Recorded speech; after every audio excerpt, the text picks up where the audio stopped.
This is Evan Gildernew. Thank you for joining me. I'm here to talk about the work presented on the poster Optimizing Sorbent Substrate Networks for Enhanced CO2 Scrubbing, a computational approach to improving carbon capture with phase change materials.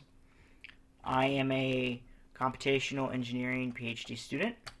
Dr. Sungwoo Yang is my advisor. He is in chemical engineering. I have been working on novel solvers such as the one I'm presenting today for about 4 years, focusing on fluid structure interactions between gases, vapors, and highly porous nano adsorbents, microadsorbents. That means they have very high surface area and have these pores, these pore networks, which can select for different gases. Part of the advantage of this is that these adsorbents can have more capacity to hold a gas than that gas if it was compressed at the equivalent pressures, which is a surprising fact, at least the first time I heard it, and it still somewhat surprises me, but it does make sense when understood in terms of the forces at work, but that the gas there's more capacity in an absorbed state. The gas has more capacity in a tank of equivalent volume than it was if it was compressed. This work is focused on the uptake of carbon dioxide into an absorbent tank. Particularly what was modeled was an activated carbon. The tank itself is embedded with a phase change material. This is a phase change material here, these beads. This is the work that kind of inspired this computational work we did here. This work was done in 2012, and this was what was considered the distribution of phase change material in an absorbent bed, and it was found that it increased across the board the capacity of the material to take in CO2. It did it faster. It could take in more. It discharged faster.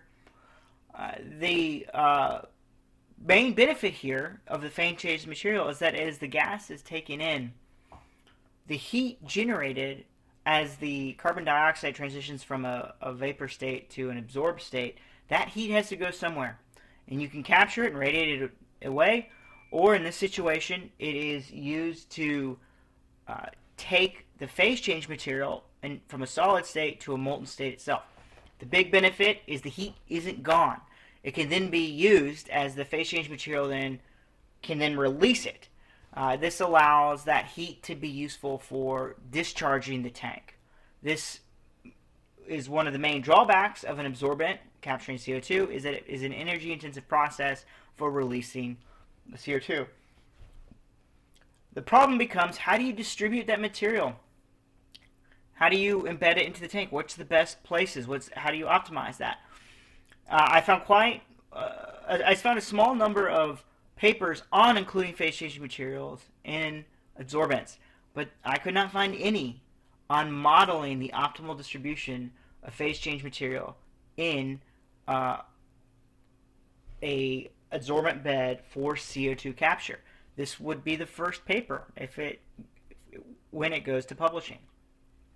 So the technique we used was a finite element set of governing equations right here, and we then these governing equations are set into a finite element analysis.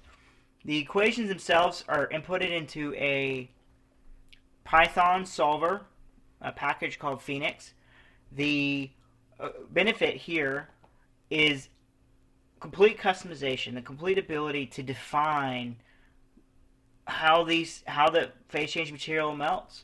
What's the isotherm used for determining carbon uptake and release?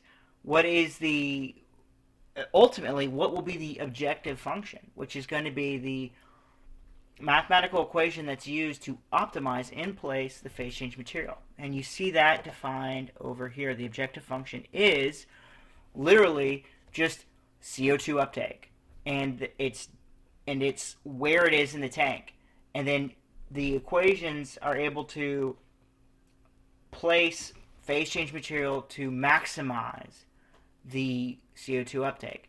This being, even when we're replacing, and you can kind of see here, this is a depiction of complete absorbent.